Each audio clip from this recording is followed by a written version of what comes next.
Euh, c'est de l'art, ça?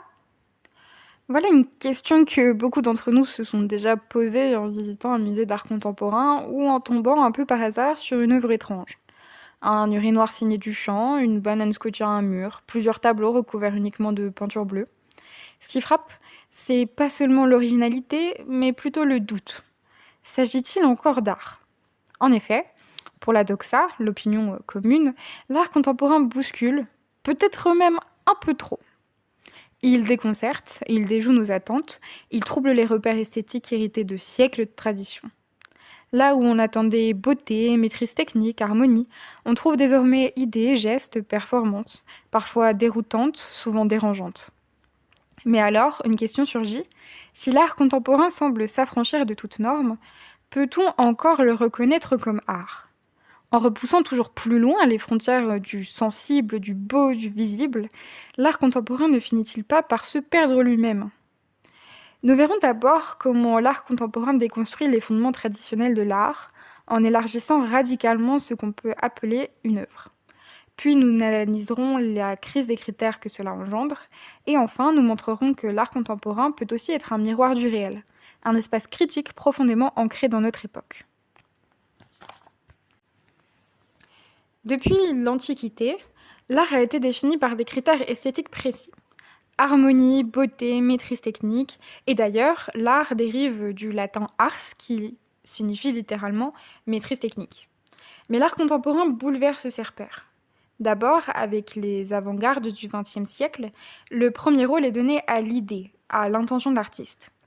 L'œuvre n'est plus nécessairement belle ni même agréable, elle peut être déroutante, froide ou encore absurde. Dès lors, peut-on encore parler d'art si l'œuvre ne cherche plus à plaire au sens? L'intention suffit-elle à faire œuvre? Un exemple emblématique est celui de Marcel Duchamp, avec son œuvre provocante Fontaine. Un simple urinoir signé Hermut, exposé dans un musée. L'artiste ne crée pas l'objet, il le choisit. Il invente le ready-made, l'idée que tout objet, placé dans un contexte artistique et accompagné d'une intention, peut devenir une œuvre d'art. Duchamp renverse ainsi les critères classiques. Ce n'est plus la beauté ou la technique qui font de l'art, mais le geste, le choix, la pensée artistique. Le philosophe Nelson Goodman, dans Langage de l'art, appuie cette vision. Il considère l'art comme un système symbolique. Ce qui compte, ce n'est pas ce qui est vu, mais ce que cela signifie. Une œuvre ne se réduit pas à son apparence, elle parle. Elle transmet une idée et fonctionne comme un langage. Ainsi, une œuvre peut ne pas être belle, mais rester profondément artistique si elle propose un sens ou une réflexion. Une autre mutation, l'œuvre d'art n'est plus nécessairement un objet fixe et durable. Elle peut devenir un événement, une performance, un moment vécu. L'art se dématérialise, s'éloigne de la matière pour investir l'instant. Dès lors, l'expérience du spectateur devient centrale. Prenons l'exemple de Marina Abramovic avec sa performance Rythme Zéro. L'artiste se place dans une salle, inerte, entourée d'objets que le public peut utiliser sur elle. Plumes, fouets, pistolets, etc.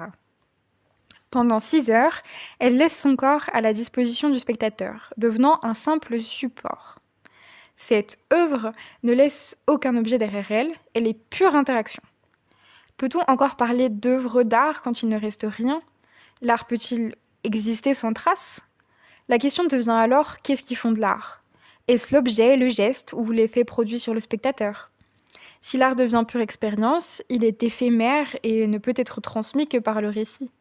Pourtant, cette forme d'art met au cœur de la création le sensible, au sens fort du terme, ce que l'on ressent, ce que l'on vit, ce qui nous affecte. Ainsi, l'art contemporain a profondément bouleversé les fondements traditionnels. Il n'est plus forcément beau, durable ou matériel. Il peut être une idée, une expérience, un geste éphémère. Mais si l'on élargit autant la définition de l'art, comment savoir ce qui en relève encore? À force de repousser les limites, ne risque-t-on pas de perdre tout critère? Face à cette déconstruction des fondements traditionnels, une question se pose avec insistance. Qu'est-ce qui fait qu'une chose est une œuvre d'art? Si l'idée, le geste ou l'émotion suffisent, alors les frontières deviennent floues, parfois indiscernables.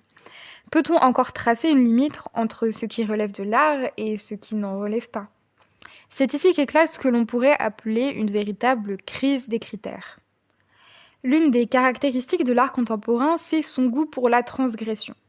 Il veut bousculer les habitudes, choquer le regard, remettre en question nos certitudes, mais parfois cette provocation semble aux yeux du public gratuite.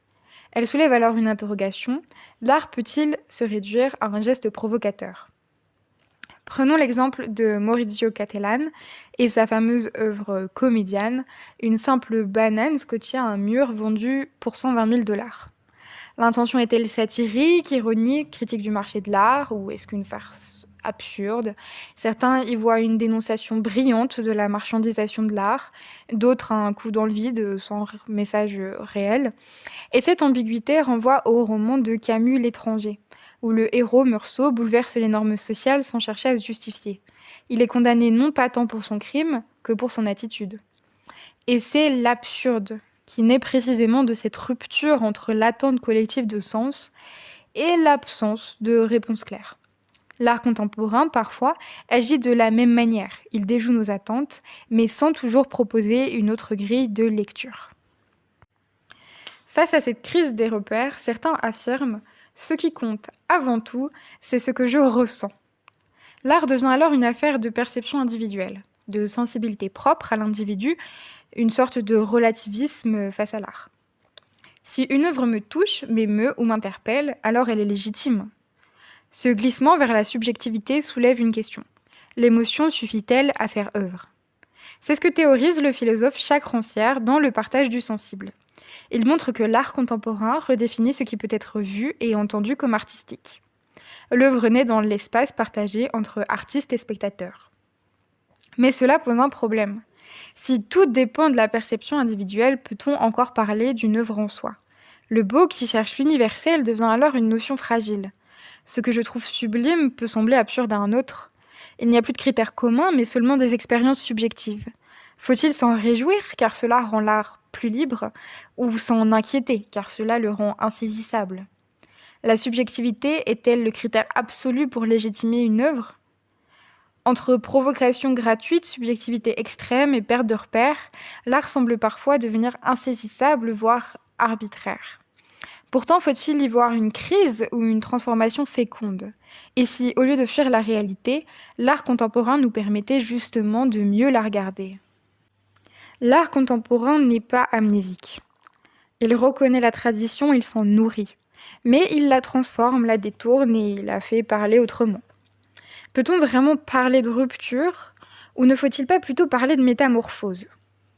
Prenons l'exemple de Banksy, artiste urbain célèbre pour son style à la fois graphique et engagé. Son œuvre la plus connue, Girl with Balloon, évoque une imagerie simple et émotive, presque enfantine, mais cache une profonde critique sociale. L'enfance volée, l'espoir fragile.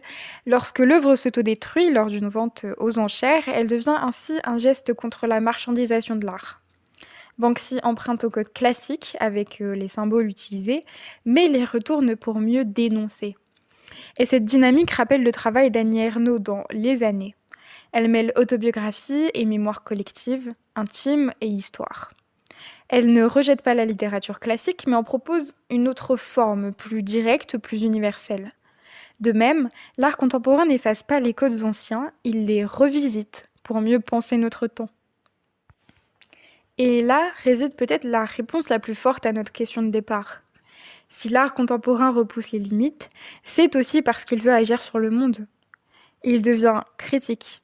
Des luttes sociales à l'écologie, des droits humains aux inégalités, il cherche à faire voir l'invisible, à donner une voix aux marges. L'installation Sunflower Seeds de Ai Weiwei, par exemple, frappe par son apparente simplicité. Des millions de graines de tournesol, toutes fabriquées à la main par des ouvriers chinois. C'est une œuvre monumentale qui interroge la masse, l'uniformité, la condition ouvrière, l'identité nationale. Et de même, Édouard Louis, dans En finir avec Eddie Bellegueule, fait œuvre littéraire en racontant son expérience d'exclusion, d'homophobie, de classe sociale. Il fait de sa vie une matière brute pour dénoncer les violences invisibles. Faut-il alors regretter que l'art contemporain pousse les limites, ou au contraire que ces limites, justement, étaient trop étroites pour dire notre monde? En conclusion, l'art contemporain bouleverse. Il déroute, parfois agace, souvent questionne. Il détruit les formes classiques, défait la beauté, dilue les repères, et pourtant il n'est pas vide. Il est traversé de tensions, de cris, d'idées. Il ne cherche plus seulement à plaire, mais à faire penser, faire sentir, faire réagir. Alors, repousse-t-il trop les limites de l'art? Tout dépend de ce qu'on attend de l'art. Si on cherche le beau, l'évidence, le consensus, bah peut-être oui. Mais si on accepte que l'art soit vivant, critique, en mouvement, alors non. Il explore simplement des formes nouvelles pour répondre à un monde nouveau. Et c'est peut-être cela, au fond, le cœur du débat. L'art contemporain ne renonce pas à l'art, il le redéfinit. Il reste profondément artistique précisément parce qu'il nous oblige à repenser ce que cela veut dire. Tout au long de l'exposé, je n'ai cessé de poser des questions relatives à l'art contemporain.